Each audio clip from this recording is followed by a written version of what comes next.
Vitor também estamos como diretor e vice-diretora clínica da UPA aqui de Divinópolis. E a gente, né, eu vou apresentar, mas a gente resolveu fazer essa aula, porque eu acho que é importante, assim, como se fosse uma aula inicial, sabe? Que eu coloquei o nome como mindset do emergencista, que é essa expressão que ficou famosa, mas que basicamente é o jeito que a gente deveria trabalhar em ambientes de emergência. Então, como que a gente identifica um paciente que está grave ou um paciente que é potencialmente grave? Eu sempre brinco assim que quando a gente está trabalhando na sala de emergência, a gente está num lugar, entre aspas, muito confortável, né? Que o paciente chega ali pelo SAMU ou chega pelo pronto atendimento e a gente sabe que aquele paciente é grave. Ele tem sinais claros de que está grave. Mas o grande desafio são os plantonistas que estão no pronto atendimento, que daquela multidão de pessoas, né, de pacientes que ele atende, ele precisa perceber qual paciente que está grave, qual paciente que é potencialmente grave, qual paciente que aparentemente está bem, mas que tem alguma pequena alteração que a gente talvez precise investigar melhor. E eu acho que o grande desafio em UPA, no geral, é esse, a gente conseguir identificar, dentre o mundo de pacientes que a gente avalia, aquele paciente que vai precisar de uma propedêutica, uma investigação mais aprofundada. Então, essa discussão que a gente vai ter é mais ou menos pensando nisso mesmo. Então, colocando aqui, né, o mindset do emergencista, como que o emergencista pensa? Então, diferente de outras áreas, né, da medicina, que nas especialidades normalmente a gente vai pensar o que esse paciente tem, ou seja, a gente vai querer buscar um diagnóstico para esse paciente. Na medicina de emergência, muitas vezes a gente não consegue dar um diagnóstico, mas a gente tem que entender o que esse paciente precisa. Então, o que esse paciente precisa agora, pensando o que a gente tem que fazer agora para ele não virar óbito, o que esse paciente vai precisar em 5 minutos, o que esse paciente vai precisar em 2 horas, e aí por diante, né? Então, esse é um primeiro pensamento que a gente tem que ter. Nem sempre a gente tem um diagnóstico logo de cara. E o que o médico que trabalha em pronto atendimento, que trabalha numa sala de emergência, tem que ter de características para a gente conseguir trabalhar bem. Então, conseguir manter uma segurança própria, né, da cena. Desculpa, a gente, tô com um cachorrinho aqui. Sempre esperar o pior cenário. Então, se a gente, por exemplo, recebe um paciente com uma dor epigástrica, a gente pode até pensar que ele tem uma gastrite, mas antes de tudo, a gente tem que pensar que ele pode estar com uma dissecção de aorta, que ele está com IAM, e a gente pensa sempre nesse cenário pior, faz testes, exame físico, exame clínico, para tentar excluir essa possibilidade, e aí sim a gente pensa, por exemplo, numa gastrite depois. É uma pessoa que tem que saber quando pedir ajuda, a gente não trabalha sozinho, precisa tomar decisões rápidas, estabelecer prioridade nas nossas condutas. Então, se a gente está, por exemplo, num pronto atendimento que a gente está responsável por vários pacientes, qual que é o paciente que eu tenho que focar mais tempo na consulta, que eu tenho que destrinchar? Só um minutinho, gente. Eu tenho que destrinchar a história desse paciente um pouco melhor, fazer um exame físico mais aprofundado, ou qual que é o paciente que a gente vê que não tem nenhum sinal de gravidade, que eu não preciso, entre aspas, perder muito tempo com esse paciente na consulta. A gente precisa fazer uma avaliação de diagnósticos diferenciais e pensar se esse diagnóstico, nesse primeiro momento, é realmente necessário, ou se a gente vai fazer aquele diagnóstico sindrômico, né? Então, o paciente está com uma questão de dispneia, o paciente está com uma questão de choque, o que esse paciente precisa, né? O paciente precisa ser internado e em qual recurso? Ele precisa ser internado em CTI ou enfermaria? A gente tem que sistematizar as condutas, por isso que na emergência a gente tem vários fluxos, protocolos, porque obviamente que não é para engessar o plantonista, mas acaba sistematizando, não deixa a gente esquecer de condutas importantes e deixa a gente com espaço livre, né, na cabeça para poder pensar nesses diagnósticos diferenciais e o básico a gente fazer de forma meio que automática.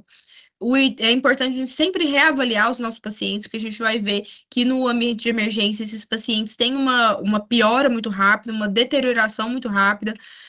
A gente não trabalha sozinho, então trabalha em equipe, principalmente aqui na nossa UPA, que a gente tem os médicos do pronto atendimento da clínica, a gente tem os médicos da enfermaria, os horizontais da enfermaria, pediatra e os horizontais da pediatria, cirurgião, ortopedista, e nem se fala da equipe de enfermagem, equipe multi com assistência social, o fisioterapeuta, nutricionista. Então, toda a equipe é muito importante e precisa ser uma pessoa que tem uma boa comunicação com todos esses personagens que fazem parte de um serviço de saúde de urgência.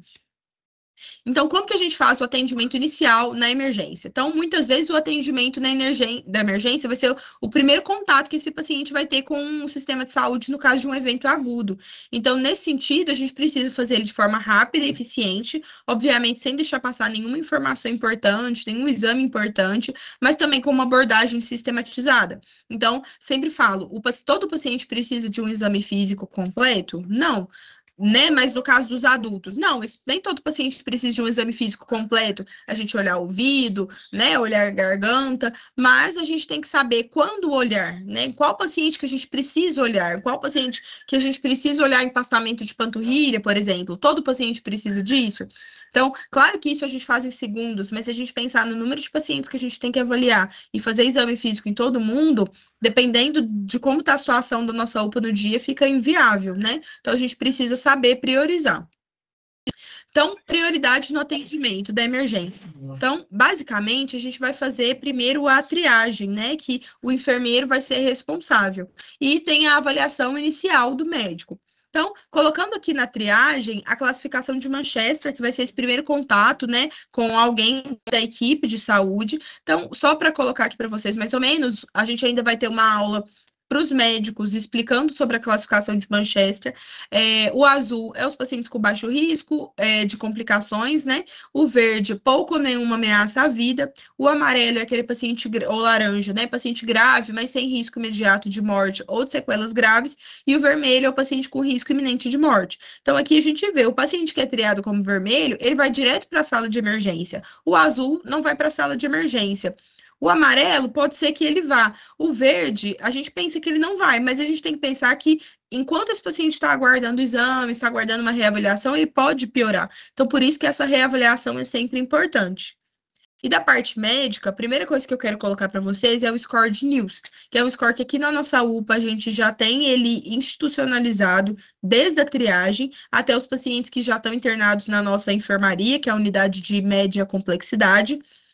E o NILS, ele é um score, ele é um parâmetro que vai avaliar a deterioração clínica do paciente. Então, a gente pode fazer ele num primeiro momento como um rastreio, mas a gente também pode usar ele várias vezes ao longo do nosso atendimento para identificar de maneira objetiva se esse paciente está piorando. Então, por exemplo, ele vai avaliar basicamente só dados vitais, coisas clínicas, né? Que a gente não precisa de exame laboratorial, exame de imagem para poder identificar. Então, ele avalia frequência respiratória, saturação, uso de oxigênio ou não, pressão arterial sistólica, pulso, nível de consciência, e aqui não é escala como de Glasgow, é mais alerta ou qualquer outro tipo de rebaixamento, de alteração de nível de consciência, e a temperatura, tanto hipotermia quanto hipertermia, né, a febre.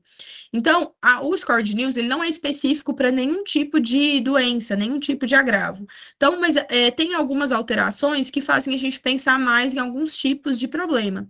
Então, por exemplo, se o score de NILS der maior ou igual a 5 e associado a um foco infeccioso, a gente precisa pensar em sepse. E não é porque isso foi definido de uma maneira arbitrária. É só a gente pensar que a sepse é um foco infeccioso associado com disfunção orgânica. E muitas dessas alterações que a gente tem como parâmetro no score de NILS, eles estão olhando a alteração como disfunção orgânica. Então, se ele tem muitas disfunções orgânicas associado a um foco infeccioso, a gente precisa pensar em sepse. Então, é sempre importante pensar que se a equipe de enfermagem lá da triagem falou, olha, esse paciente está com tosse, está com febre, está com falta de ar, está com taquicardia, está com uma hipotensão, está com uma alteração de nível de consciência, não precisa nem ter tudo isso, mas é claramente um paciente que pode ser que não seja sepse, pode ser outra coisa, mas a gente não pode deixar de pensar em sepse. Né? Só um exemplo. E uma outra questão é que se esse paciente tem um score de NILS maior ou igual a 7, independentemente das alterações que ele tenha, eu coloquei aqui que é provável que esse paciente esteja na sala de emergência, mas na maioria das vezes esse paciente precisa estar na sala de emergência, porque não é uma alteração aleatória. Então, vamos pensar aqui, um paciente que está com uma frequência respiratória de 21 a 24, que nem é uma frequência respiratória tão alta assim. Se ele está com uma saturação de 86, se ele está com uma pressão, por exemplo, de 91, então aqui ele já tem 5 pontos. E se ele está um pouco confuso, ele já cai para 8 pontos. Então já é um paciente que está muito alterado. Alguma coisa esse paciente tem. Não tem como um paciente estar com um NIUS maior do que 7 e estar bem. Então, isso a gente tem que começar. Porque a equipe de enfermagem usa muito esse score aqui na nossa UPA. Então, a gente tem que começar a relacionar isso com as alterações reais de um paciente. Então, não é um número aleatório, é realmente alterações de dados vitais. E esse paciente pode ser que tenha alguma coisa que seja transitória, se a gente fizer uma dipirona, por exemplo, dar um oxigênio, é uma coisa que é transitória, o paciente melhora, mas é um paciente que precisa ser reavaliado imediatamente, e na maioria das vezes ele vai ser encaminhado à sala de emergência. Então, basicamente, nosso atendimento inicial, pensando já no paciente que chegou na sala de emergência. Monitorização, então a gente usa o monitor para avaliar pressão, frequência, o ritmo cardíaco, frequência respiratória, saturação de oxigênio, temperatura. Faz o MOV, né, que é essa monitorização, oxigênio, cis, saturação menor que 94, sempre com asterisco, né, pensando nos pacientes coronariopatas, que é menor que 92, ou os pacientes com DPLC, que é menor que 88, 90. Número 3, fazer o controle da dor, porque a dor uma resposta que vai causar muitas alterações no paciente também, como taquicardia, aumento de pressão. E também entra nessa questão controle de ansiedade, muitas vezes o paciente está muito ansioso e isso acaba alterando também os dados vitais. E a nossa avaliação sistemática inicial é basicamente a gente fazer o X-ABCDE, que é muito utilizado no pré-hospitalar, no contexto de trauma, mas é muito importante a gente fazer essa sistematização, porque basicamente o X-ABCDE ele vai avaliar de forma prioritária o que mata o paciente primeiro. E aí a gente vai falar isso daqui a pouco. Então, na nossa avaliação inicial, a gente entrou com o paciente na nossa sala, enquanto a gente ainda não tem os dados vitais, ou uma coisa que acontece bastante, eu estou na sala de emergência, algum colega do pronto atendimento me pede para avaliar algum paciente na porta. Eu não levo um monitor, todo o meu aparato de sala vermelha para avaliar o paciente lá fora. Para a gente definir se esse paciente rapidamente precisa ou não ir para a sala de emergência, a gente avalia 3 coisas. Primeiro, responsividade, a gente chama esse paciente e avalia se esse paciente responde. Não respondeu, a pior coisa que pode estar acontecendo com o paciente é uma PCR. Então, eu tenho que avaliar rapidamente o pulso e resposta e movimentos respiratórios. Se esse paciente não tem nenhum desses, esse paciente está parado e a gente precisa iniciar as manobras de reanimação imediatamente, encaminhar esse paciente para a sala de emergência. Outra situação é um paciente que a gente chega ali, avalia a responsividade, ele pode estar até rebaixado, mas ele responde alguma coisa, a gente avalia o pulso está presente, e a gente vai avaliar essa avaliação, fazer essa avaliação inicial de abordagem inicial de emergência. Então, resumidamente, a gente avalia responsividade, pulso, respiração, sinais de choque e alterações neurológicas agudas. E, de acordo com os resultados dessa nossa avaliação, a gente encaminha esse paciente para a sala de emergência ou orienta, né, o colega da porta, solicitar o exame, tomar alguma conduta. Então, é fundamental a gente identificar e tratar os sinais de gravidade de acordo com o que a gente encontra no X-ABCDE. Por exemplo, tem algumas coisas que a gente tem que tratar imediatamente, porque a gente sabe que vai causar risco de vida para esse paciente. Então, estridor, né, que entra nessa parte de obstrução de via aérea, dispneia, hipoxemia, que entra no B de respiração. BRAD, taquiarritmias, aumento do tempo de enchimento capilar, que pode estar relacionado com choque, cianose de extremidades também, né, na parte da circulação, e na parte do déficit neurológico agudo, que entra no D, né, para a gente avaliar se o paciente está com rebaixamento de sensório, se ele tem algum déficit focal, por exemplo. Então, aqui o X-ABCDE, que é essa sistematização que a gente faz. Então, o X foi incluído recentemente né, pelo ATLS, para a gente pensar nas lesões exsanguinantes. E qual que é o sentido dessa sistematização? É a gente tentar tratar primeiro aquilo que vai matar primeiro o nosso paciente. Então, antigamente era só o ABCDE. E aí foi colocado o X antes, porque é de entendimento nosso que se esse paciente está com uma lesão exsanguinante, não é um sangramento gengivorragia, nada disso. São lesões exsanguinantes, são sangramentos vultuosos. Esse paciente, se a gente não controlar esse sangramento, o paciente vai continuar sangrando, vai chocar, né, e tudo. Obstruir via aérea pelo sangramento, provavelmente. Então, a gente precisa tentar controlar o sangramento. Pode ser por compressão direta, agentes hemostáticos, torniquete e o transamin com um asterisco, que ele tem indicações específicas, né? Na parte do A, então resolvemos as lesões sanguinantes, a gente vai para a parte do A, que é a avaliação de via aérea. Então, o paciente pode ter obstrução de via aérea por corpo estranho, pode ter estridor, pode ter queda de língua, e aí a gente vai resolver essas condutas, porque se a gente não resolver essa obstrução de via aérea, o paciente pode evoluir para uma parada respiratória e depois por uma PCR por hipóxia. Então, a gente precisa fazer a retirada de corpo estranho, se ela estiver visível, né? No caso de estridor, a gente pode fazer nebulização com adrenalina, dependendo, ou se for uma anafilaxia, a gente pode fazer a adrenalina intramuscular. A gente pode usar a cânula de Guedel, fazer a intubação, né, quando necessário, e sempre lembrar da imobilização cervical nos casos de pacientes traumatizados.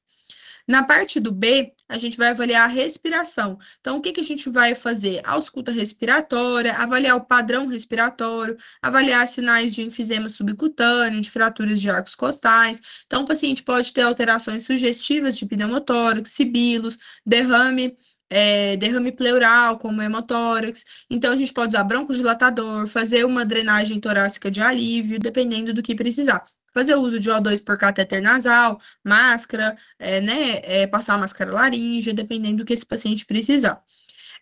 No C, que a gente avalia circulação. Então, ele pode ter alteração de pressão, frequência cardíaca, tempo de enchimento capilar prolongado, e basicamente a gente vai procurar sinais de baixo débito, né? Que aí entra na parte neurológica também, a redução do débito urinário, se a família chega relatando isso, a perfusão, que é um sinal muito bom para a gente avaliar esses sinais de baixo débito. Então, a gente pode fazer expansão volêmica e drogas vasoativas, lembrando que se o paciente tem um choque hemorrágico, a gente também precisaria fazer concentrado de hemácias, mas não é uma coisa que a gente tem com facilidade em UPA, né? Normalmente, esse paciente desse nível tem que ser encaminhado para um hospital.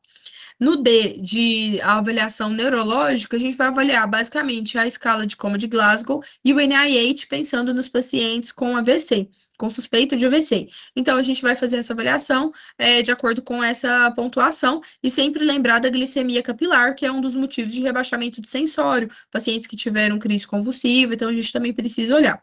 E na exposição, a gente vai olhar se o paciente tem febre, se ele tem lesões na pele, que podem indicar, por exemplo, uma anafilaxia. Então, fazer antitérmico, fazer adrenalina, se for necessário. Então, aqui foi só para dar alguns exemplos do que a gente avalia e o que a gente pode fazer como conduta nesse primeiro momento. E quais são as doenças mais frequentes, né, que a gente atende no pronto atendimento de geral? Então, na parte respiratória, e que aí eu indico, assim, né, se a gente quer dar uma revisada do que a gente mais atende, basicamente são esses temas aí que a gente mais vê, né, com maior frequência. Então, asma, bronquite, pneumonia, insuficiência respiratória aguda por diversos motivos, dor abdominal, como gastrite, úlceros, apendicite, colecistite, né, abdômen agudo no geral, doença cardiovascular, então IAM, que é o mais comum, insuficiência cardíaca, arritmias, traumatismos, AVC, intoxicações, seja intoxicação alimentar, envenenamento por medicamentos, como tentativa de autoextermínio, infecções, né? Então, sepse entra nisso aí, e doenças psiquiátricas, como depressão, ansiedade, psicose e pacientes com ideação suicida. Então, eu queria que vocês ligassem a câmera para a gente falar um pouquinho sobre alguns casos clínicos. Não é nada para resolver o caso clínico, né? Assim, é só para a gente pensar nessa questão da abordagem do paciente, da entrada do paciente na sala de emergência e quando esse paciente tem que entrar ou não. Vocês conseguem ligar a câmera para mim, para a gente poder participar?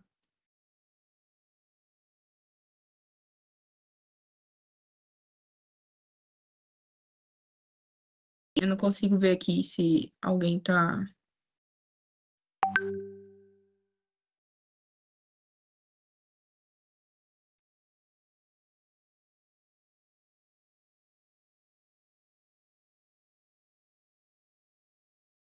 Não tô conseguindo voltar aqui.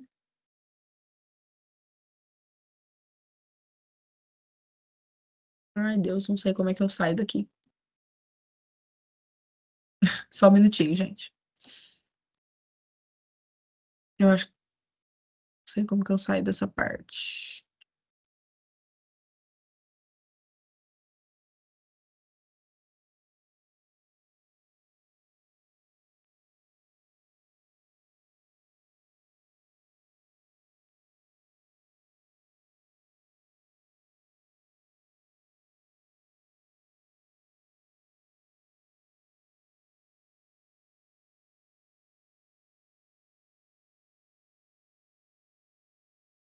Gente, só um minutinho, eu vou ter que parar de compartilhar para poder começar de novo aqui.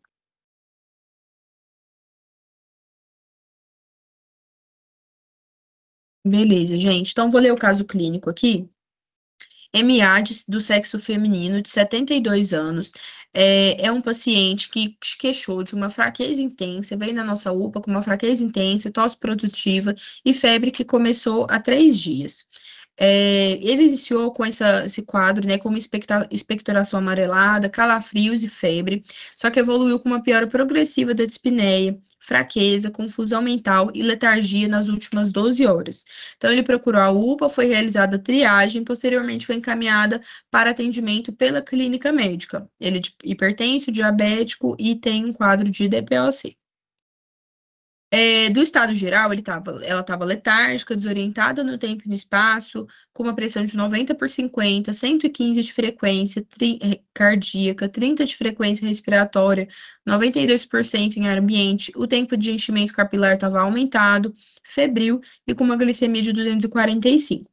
Na ausculta, estava com murmúrio vesicular diminuído em base pulmonar direita, com crepitações, pulsos finos e rápidos, extremidades frias, com Glasgow de 9 e sem déficits focais. Então, eu coloquei aqui de novo os dados vitais para a gente ver os sinais vitais, para a gente ver o score de News.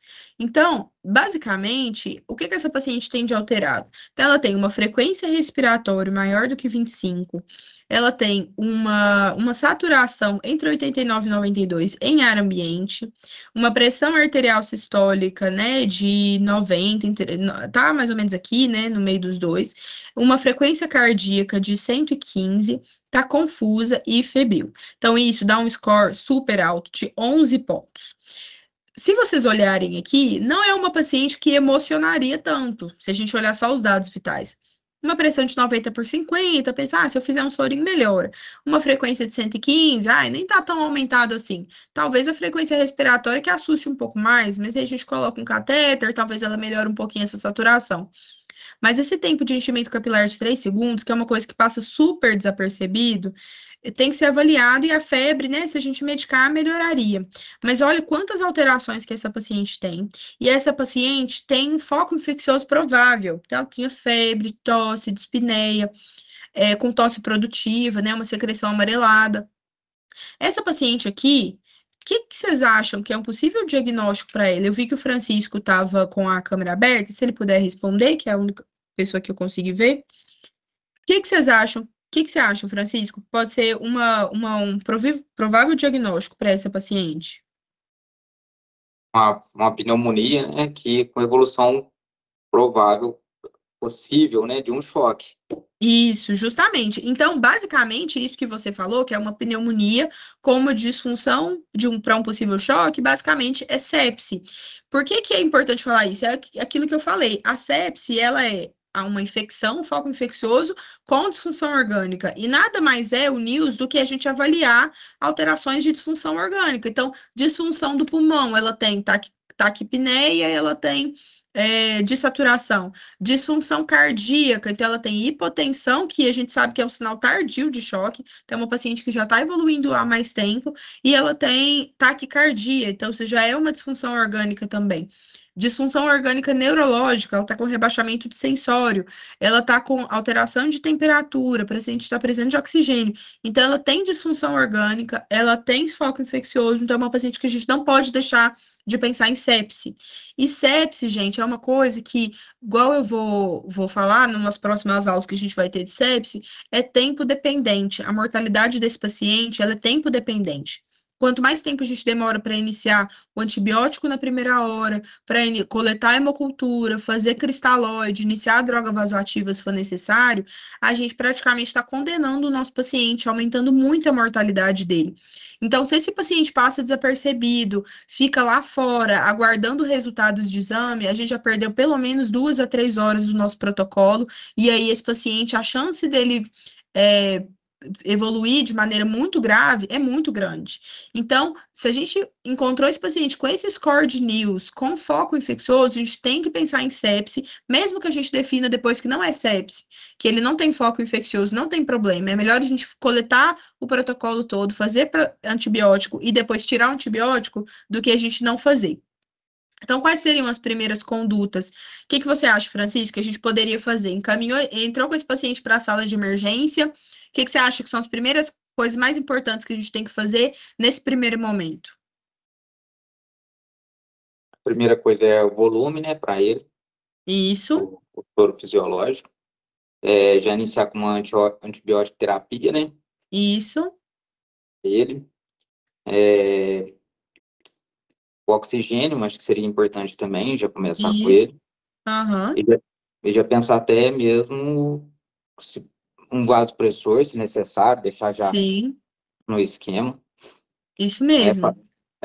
o Gold Years, né, as horas de ouro também, já pensar também até na coleta, né, Dos dos exames, exames, né, da cultura, né? da cultura.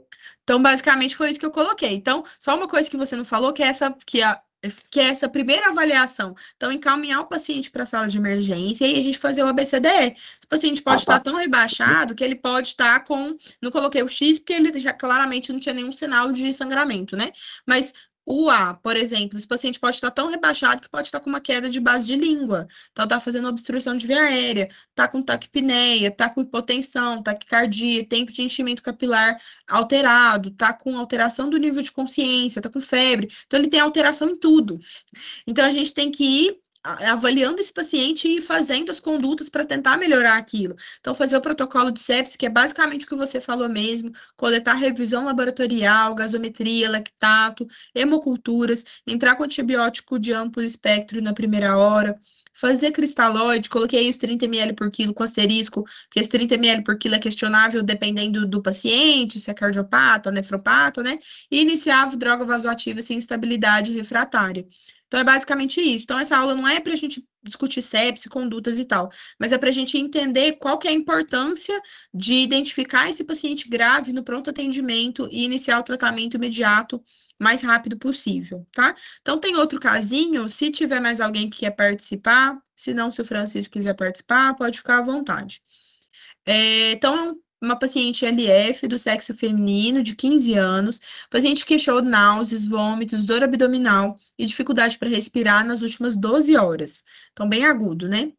É um paciente diabético insulino-dependente que foi trazido à UPA pelos pais por um quadro de mal-estar progressivo. Começou com 3 dias a apresentar poliúria, polidipsia e perda de peso não intencional, mas nas últimas 12 horas evoluiu com náuseas, múltiplos episódios de vômito, dor abdominal difusa e dificuldade para respirar com piora progressiva.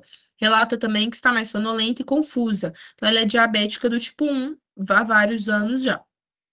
No exame físico, ela estava letárgica, confusa, desidratada, estava com uma pressão de 90/50, uma frequência de 115, frequência respiratória de 28, saturando bem em ar ambiente, com tempo de enchimento capilar bem aumentado, com uma temperatura ok, com uma glicemia que veio como high, HI.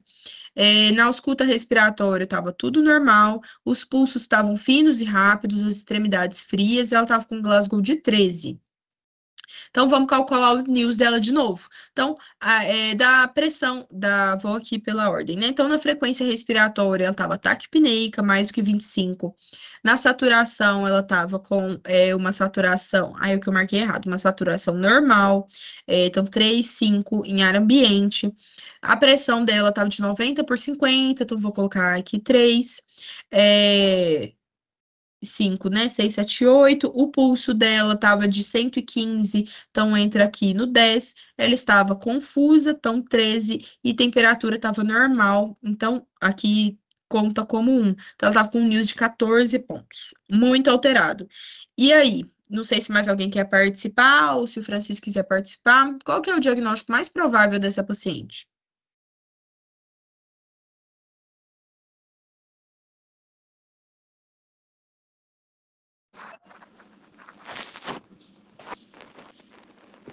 Cetoacidose.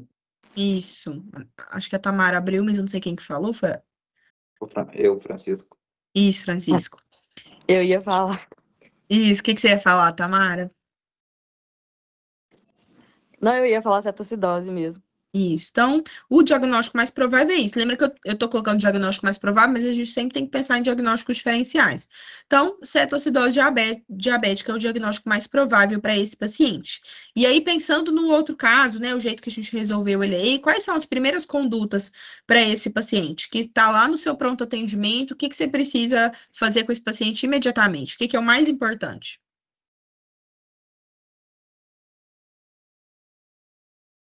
Expansão volêmica, né? Também. Uhum.